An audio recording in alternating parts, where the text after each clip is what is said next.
Hello, everyone. This is constitutional attorney Katherine Henry.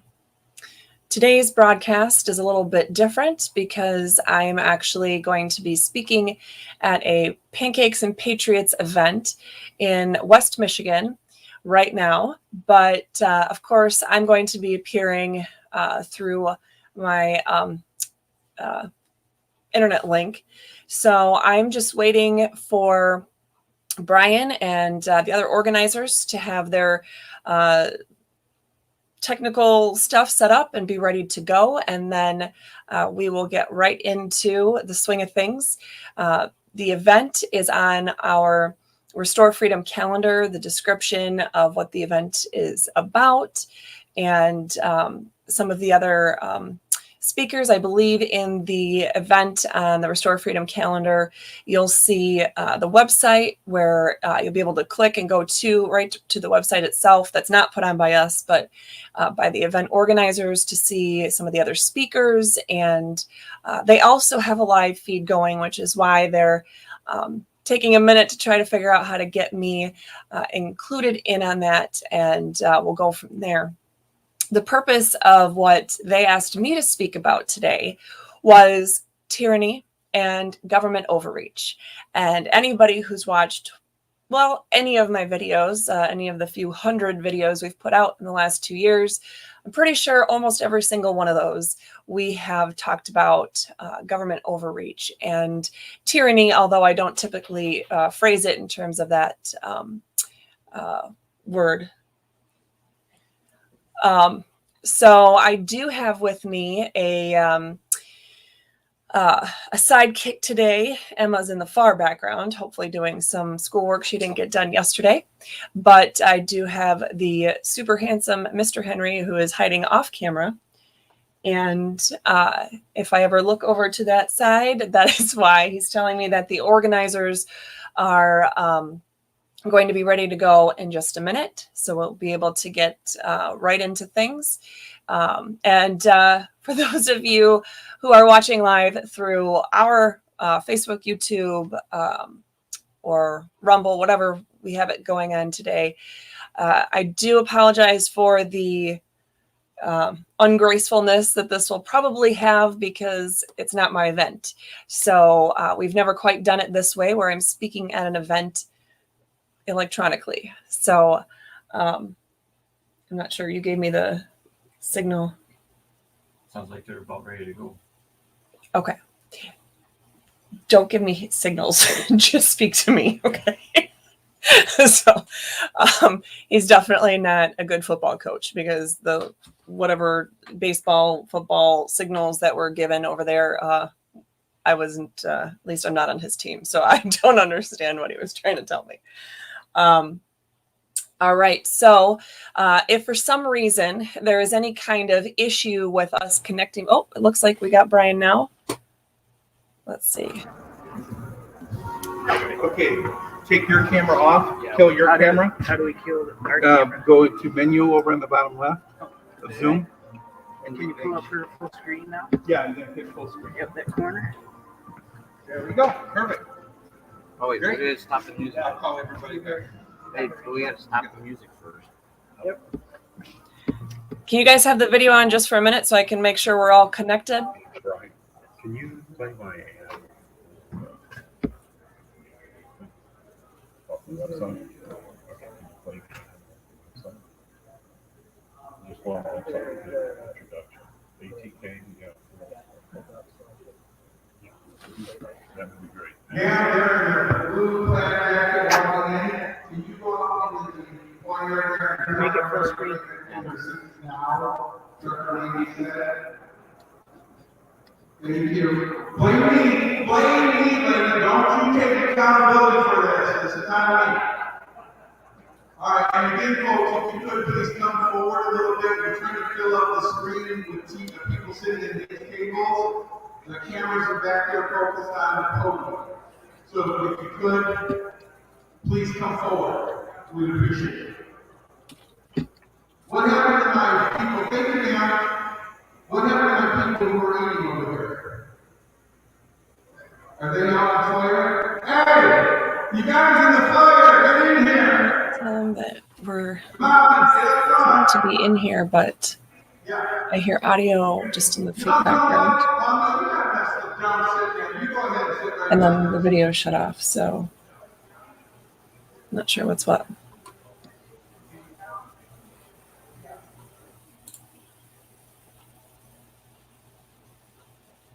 So for those of you who are not, who are watching this happening and you're not at the event and whatnot, I ask you to just bear with me a little bit longer because the host of the event has connected. He is set up in our stream, but I haven't actually seen, but for a brief second, I haven't seen them. And I can only hear people in the background faintly. So I'm not sure if it's just because somebody else is already speaking and what's going on, but I do appreciate you guys being patient because we do have some important stuff that we can talk about today.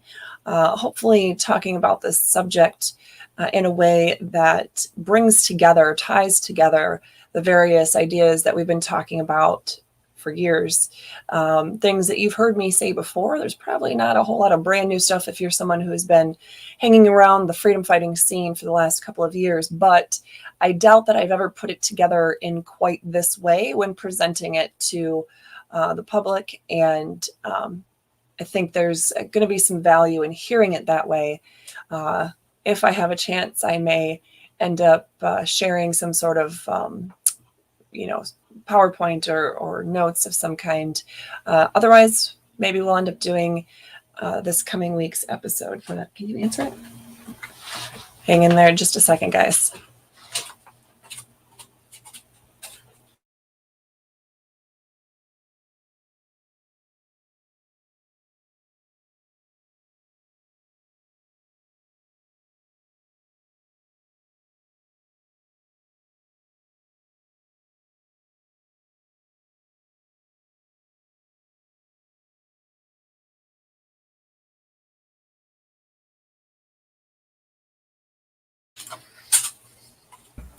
There it is. Oh, hey, Trucker Randy. Hey, answer your cell phone. Brian wants to talk to you. So what do you need her to do? Mike was just talking to him.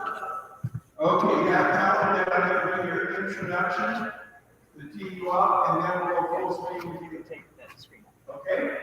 Nice. Can you hear that? Your screen off. Can you guys see and hear me okay in this video feed? Yes, nod your head yes on the camera. Young man, nod your head yes. Split screen again. Okay. Hey, Catherine. Yeah. Hi. Let Randy Trucker's gonna do your intro, and then you can come on. Can you guys see and hear me okay? He's gonna do your intro, and then you can start talking. Oh, with mine? Because we can hear you. Okay. And you can see me okay? Interrupt that lady, go get your picture, get up there, I need the video rolling. Brian, excuse me, Brian, these three ladies need their picture taken with you real quick. Can you interrupt that conversation and take a selfie? Okay. Thank you. Yeah, go ahead, thank you. Take your picture. That's right. We're all gonna wait for the picture. She can Okay, hear us. smile. Yeah, but the only way she can hear us is with this. That's what I've been noticing. Okay, got it. All right, ladies, come on up front. Thank you. I see. Come on up here, sir. So how- Sir. So we can't talk to her unless we're in that space. We're trying to fill out the video screen in the back and zoom in on the podium, so we need you to kind of fill up these things. Thank you, ladies. All right. Katherine Henry, how many of you know who Katherine Henry is? Yes. She's an constitutional attorney. She's founder of Peaceful Freedom, a homeschooling law, Christian business. You'll have to split screen and then let her know that she can. Already an advocate for constitutionally protected God-given liberties and rights. She was outraged by the government's blatantly unconstitutional response Technology, to Adam. COVID Sometimes it sucks. virus. Since Yeah, but I don't know any of March this, so- 2020, she has devoted No. her entire life to Adam. defending the public on the Constitution and Are there people on laws. your screen and yelling? Fully Stuff government that officials happened. violating the constitutional oath of office. This feels like we're all unprepared for this. She spoke You can't be prepared for some of this stuff because you don't know the electronics, how things are going to react. She hosted a website full of freedom fighting resources and hundreds of educational videos. She's launched a weekly constitutional podcast and newsletter and created a constitutional app for Apple and Android phones. From drafting state constitutional amendments to arguing in front of the Michigan Supreme Court against the governor's executive orders. She's been fighting to restore our freedom since day one. She's a fierce advocate for the truth and the rule of law for over 20 years and fights every day to restore our government of and by and for we the people. Welcome, Katherine.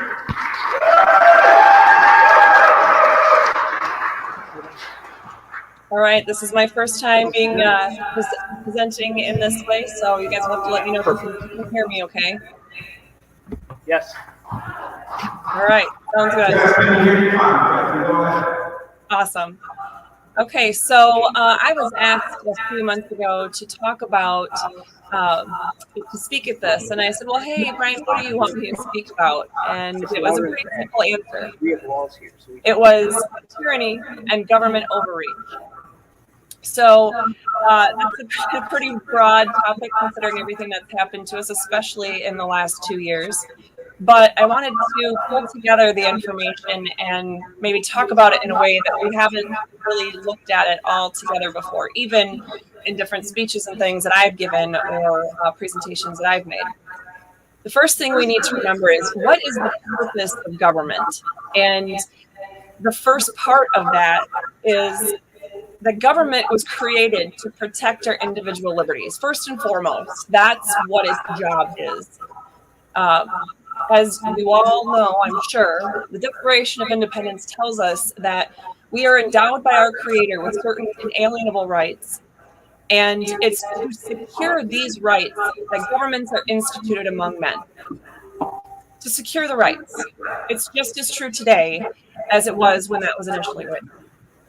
In fact, our Michigan Supreme Court in 2018, in the Citizens case about the constitutional amendment that Michigan was going to have on the ballot later that year, the Michigan Supreme Court said in that case, a constitution's most basic functions are to create the form and structure of government, define and limit the powers of government, and provide for the protection of rights and liberties. So even our Michigan Supreme Court understood that at least as much as 4 years ago. Of course, our United States Constitution in the preamble, there's quite a few things listed in there, but dare I say, the most important part reminds us that we, the people, created our Constitution to secure the blessings of liberty. Yeah, guys on my end on Facebook, sorry, I guess there's an echo. Hopefully you guys are hearing it okay in Michigan live right now. I'm not sure if there's anything much I can do.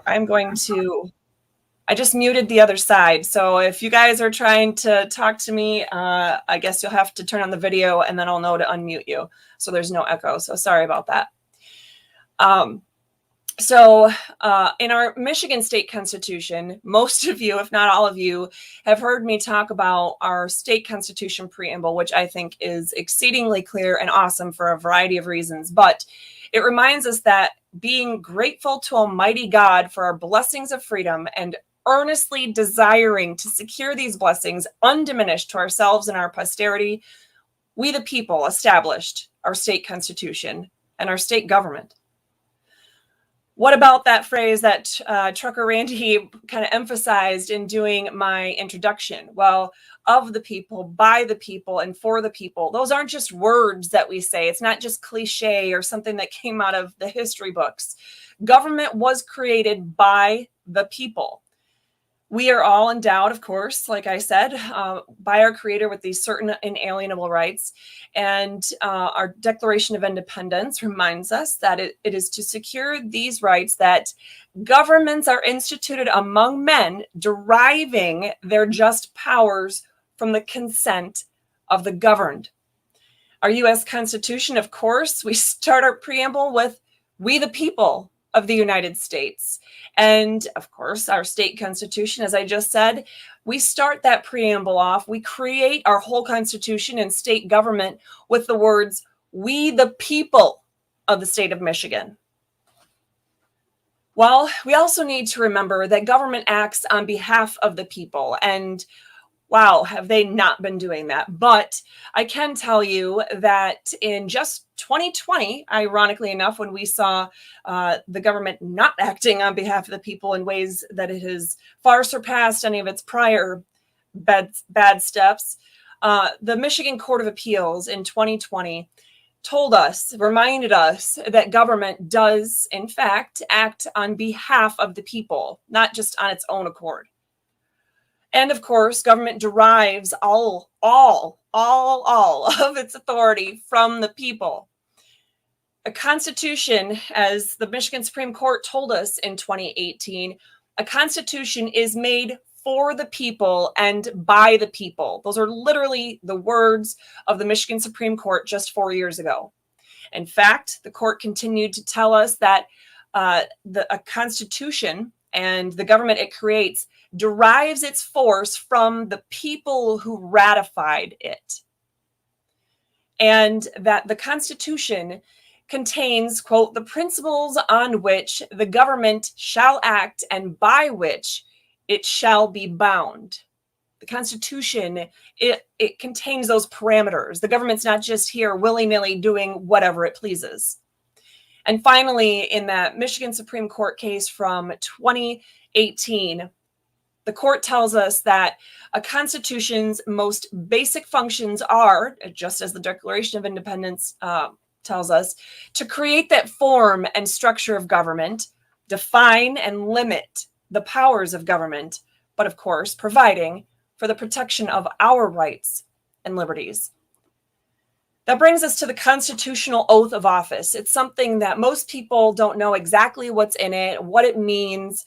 Certainly, and I don't mean this in any disrespectful fashion, government officials, elected or appointed, just government employees, even somebody who might be volunteering on behalf of the government in some way, they often, more often than not, they don't understand that constitutional oath. And besides the fact that they might have signed their name to something and put their hand up and sworn the oath to do so, they don't really know what's in that oath and what it means. It's actually pretty simple, but yet profound at the same time. Our U.S. Constitution is where we need to look to start because it's in Article 6, not an amendment, the original Constitution as adopted in the United States. It tells us in Article 6, after it explains what all the branches of government are for, what their authorities are in much detail, it tells us that all executive and judicial officers, both of the United States and of the several states, shall be bound by oath or affirmation to support this Constitution. While our Michigan Constitution says that's perfectly fine, we're also going to require the same thing because it is exceedingly clear that all officers, all legislative, executive, and judicial, before entering the duties of their respective offices, shall take and subscribe the following oath or affirmation, which, again, clear as day, I do solemnly swear or affirm that I will support the Constitution of the United States and the Constitution of this state. Article 11, Section 1, written right into our state constitution. But what's even more, and I love that I don't often praise the legislature for doing things because much of what they have done has been totally unconstitutional, not just the current legislative group of individuals, but for decades. However, what they did in MCL 15.151 was spectacular. It was spot on. And it is to simply require every single person who works in government in any way, in any branch, in any capacity, they have to take that constitutional oath of office that is required by certain officers in our Michigan state constitution. Are you a school bus driver? Are you a government employee that handles garbage collections? Are you, do you work for MDHHS? Whether you work for a small government office in the middle of nowhere in a town that has 500 people, or whether you work for the state government and you are in a position over all 10 million people, it doesn't matter. You have to take that constitutional oath of office. Even if you think you have no authority in your job to do anything, you have to abide by your constitutional oath in whatever your task is. We also can look to, and this is something I don't typically go over, United States Code 5 USC section, 333(1). Of course, 3 being my favorite number. So this is a great federal statute. Very clearly tells us that an individual, all individuals who are elected or appointed to an office of honor or profit in the civil service or in the uniformed services, they have to take an oath. What is that oath? I do solemnly swear or affirm that I will support and defend the Constitution of the United States against all enemies, foreign and domestic, that I will bear true faith and allegiance to the same. That is something that is far understated and not understood by most people, but not just to support, but to defend. That is an affirmative action that we must take, any individual must take, when they take that oath and they see any other government official stepping outside of their bounds of the authority that the people gave them. They have a duty to do something, to not just follow the Constitution themselves, but to defend it from all others who are violating their oath of office. Well, I've also been asked a lot to talk about citizen empowerment tools. What does this mean? How can we, the people, as individuals, as a stay-at-home mom, or a chiropractor who owns a small practice in a small community, or someone who sits on a huge city council or township board, or county commissioners? I've had people reach out to me who fit all of those definitions, asking, what am I supposed to do in my particular role? Well, we need to remember that it is we, the people, who retain ultimate sovereignty. Even now, in any stretch of the imagination, in any sense of looking at what the government can do or not do, any rules and regulations that are placed upon us, we need to remember that. And they're not just words. We actually need to see it through.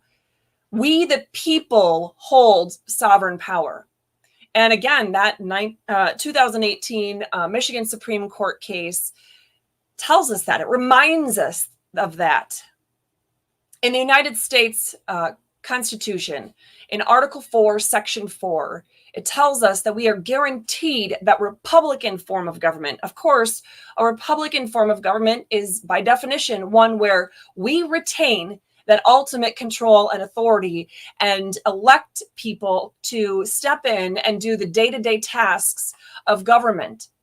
They don't have all the power and control, though. We retain that power and control. In fact, if we look at the United States Constitution in that 9th Amendment, which I love talking about, but that's more so in the context of all of our unenumerated rights, we need to focus on the words retained by the people. So, of course, the 9th Amendment and subsequently Article 1, Section 23 of the Michigan State Constitution, both of them tell us that enumerating certain rights in our Constitution doesn't mean we're limited to just those rights.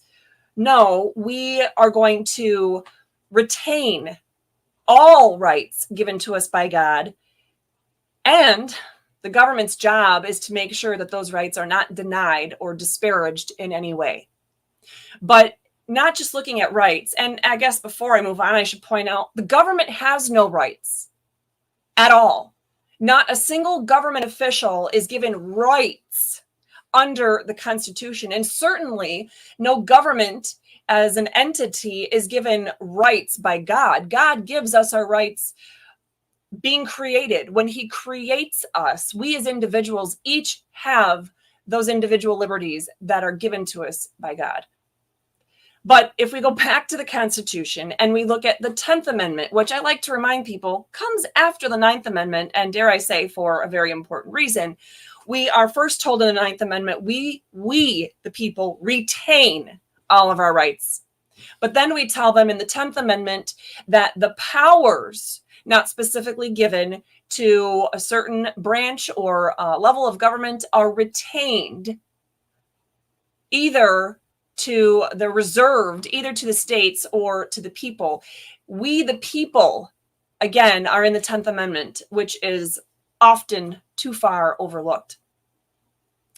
And of course, if you look at parts of the Michigan State Constitution, such as Article 2, Section 9, it tells us that the people reserve to themselves powers. We're reserving them. We already have the power. Okay, so what are the specific tools in the Michigan State Constitution? Well, number one, and we've definitely heard about this if you're live at the event or you're just popping in through my live feed on my channels, I can guarantee you have heard about recalls, maybe even participated in a recall.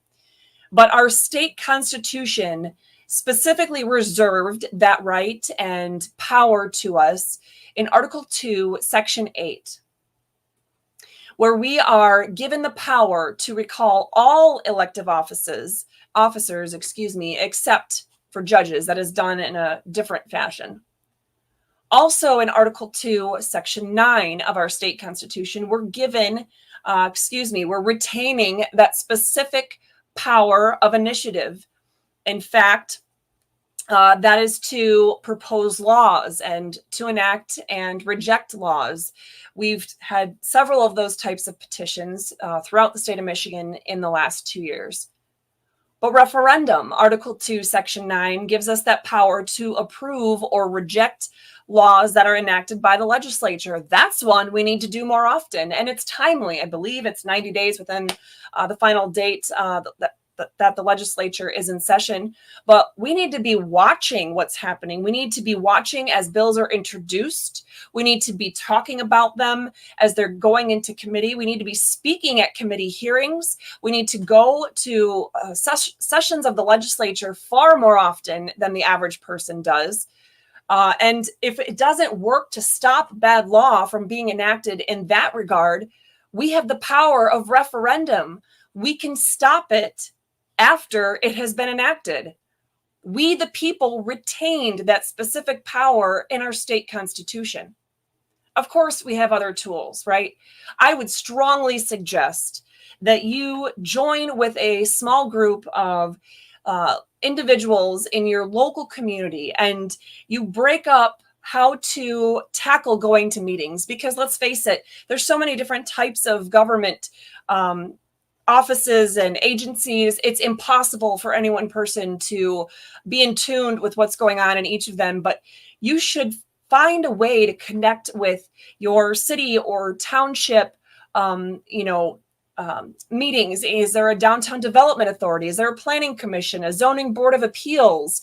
What kinds of boards do you have at that local level, let alone the township board of trustees or your city council? You need to make sure that you're connecting, at least reading the minutes and the agendas to see what's going on. All right, guys, my time is up. I'm going to unmute the other side here. I thank you so much for having me. Hopefully all the technical difficulties were still worth it, and I appreciate all of you being on board with our continuing fight for freedom. Thank you, Katherine. Thank you. Have a good day. All right, next up on the agenda. Okay, guys, so if you are watching from the live feeds through my own site, I don't think there was anything else. Actually, there is one other point that I was going to try to get in, and that is, well, that's something I'm hoping each of you can impress upon all those people that are speaking at that event, especially the ones that are running for office. Whether it's an office large or small that someone is running for, I want you to be on their case about their constitutional oath, about their obligations. They might come running into office because they think there's, just a greater good that they can serve by doing that. They just feel called. I know that my friend Ryan Kelly is running for governor because, as he told me, I don't even know, a year ago or so, he was feeling called to do that. Not because he had a ton of free time, because he's got a lot of kids and they're beautiful. But kids take time, right? He's a family man and he owns his own business, and he was already serving on a local board in Allendale. But he felt called. Okay, being called is great. But when you're in office, regardless of all the good intentions you're bringing with you, you have to remember your obligations, your duties. And the first is to defend and support the U.S. and Michigan constitutions. No matter what you're doing, no matter what your intentions are or how good they may be, none of that matters at all if you can't follow the U.S. and Michigan constitutions. Because when you're a government official, your powers come from, your authority comes from that which we the people have outlined for you, which we the people have decided to specifically hand over to you for that specific role. And if you're stepping outside of that authority, none of your intentions matter. You can't do it. So to those of you who have hung in there with me this whole time, I appreciate you joining me on our own social media channels. And I value your partnership in this fight for freedom. So please make sure to keep involved. No matter how busy you are, find a way to be involved and figure out who you're supporting in the various elections. Certainly, if you are going to a state convention in, I think, a week, please make sure you really know who the candidates are. Don't vote for somebody just because they're your friend. For example, I wouldn't be voting. I would normally be voting in state convention, but I'm not there now. I'm in Florida. So I'm not voting for who I think should be representing the Republican ticket for Secretary of State or Attorney General or, state Supreme Court or any of those things. But I could tell you who I would vote for. And I can also tell you I'm friends with these people, but I would say I'm friends, at least to some degree, with all the three candidates running for Michigan Attorney General. I know Matt, at least to some degree, and have had that opportunity of meeting him back in 2020 in that regard. I've known Tom Leonard since 2015, at least since 2015, if not before. And I appreciated all the encouragement he gave me when I ran for state rep in 2015 and 2016.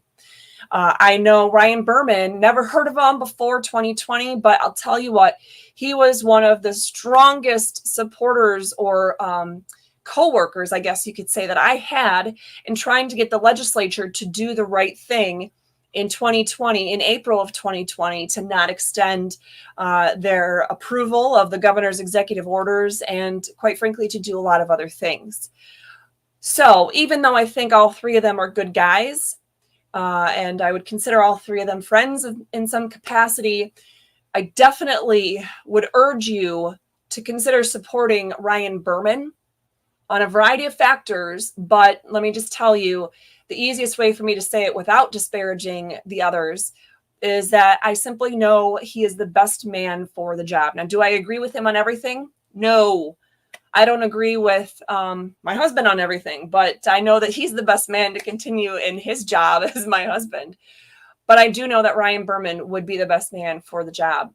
With Christina running for Secretary of State, I consider her a friend. She and I were both, we found each other or met each other when we were on the Fifth Seat, co-hosting a show that was starting in conservative circles back in 2020. And she is a true conservative. She is a good freedom fighter. And I wouldn't say vote for her because she's my friend. I'd say vote for her because, hands down, she is the best woman for the job. She is the best person for that job. I would also tell you that Brian Zara is going to be the best person for the job of Michigan Supreme Court that I have seen of the candidates to date. And as far as governor goes, I've said it before, but I would ask you to strongly consider actively supporting my friend Ryan Kelly, not because he's my friend. He and I have certainly had disagreements. At least there's one that I can think of. That was a huge one for me.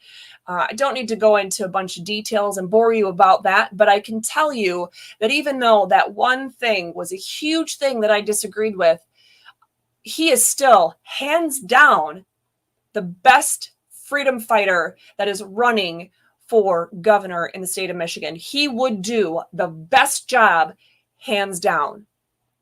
So whoever you think is going to be the best candidate for any particular position, whether it's a state or local or national type of office, it doesn't matter. I'm going to ask you to wholeheartedly put some efforts into supporting, making phone calls, doing door knocking, telling your friends and family and neighbors and people you go to church with, your coworkers, all about 1 or 2 or 10 candidates from different races that you think would each do a good job in their respective races. That's the empowerment that you have right now in this election year. So I am going to double check and make sure I don't see any comments. You don't have any that have come up that you're watching. Okay, so again, everybody, thank you so much for all your support and all the freedom fighting that we're doing. And if you haven't already, please head over to any of our social media posts recently or the newsletter that you might have received last, I think it was Monday morning by the time I actually got it out.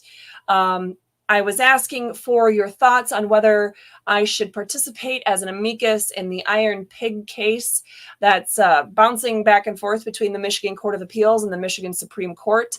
It is the case where MDHHS is asking the courts to overturn what happened in the circuit court and once again declare that the public health code that gives them the authority to issue those orders, that it's all good to go. And the prior court decisions on point have been a huge mistake.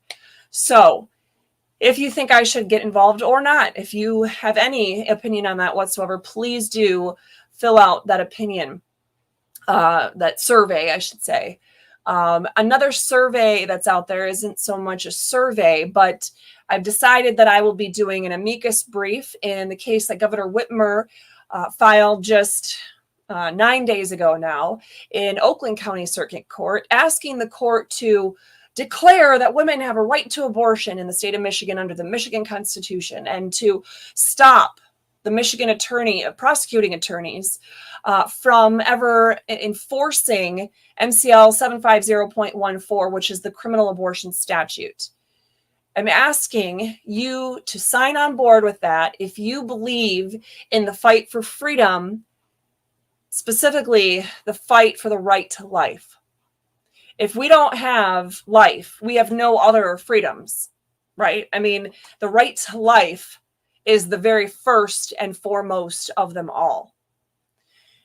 So if you join in my sentiments in that regard, if you believe in the language of our Declaration of Independence and our Constitution and our state constitution, and you believe in that right to life and you want to put your name to it, you want to show the circuit court, and I'm sure it will follow up to the Court of Appeals and the Michigan Supreme Court.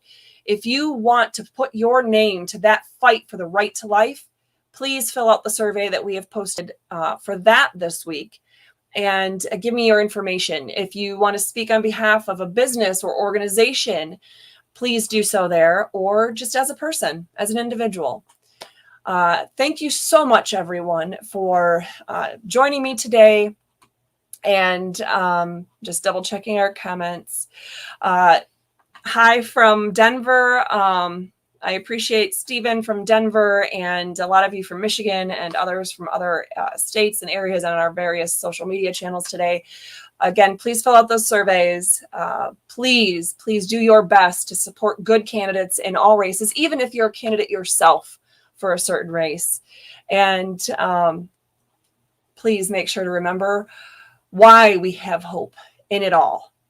Of course, tomorrow, we need to remember that Jesus rose from the grave, and through him we have our eternal life. And through him, all of our hope in all of our life's battles is sustained. So hang on to that hope and remember in all of that goodness and greatness that came from God. Thanks so much, everyone. Have a great day.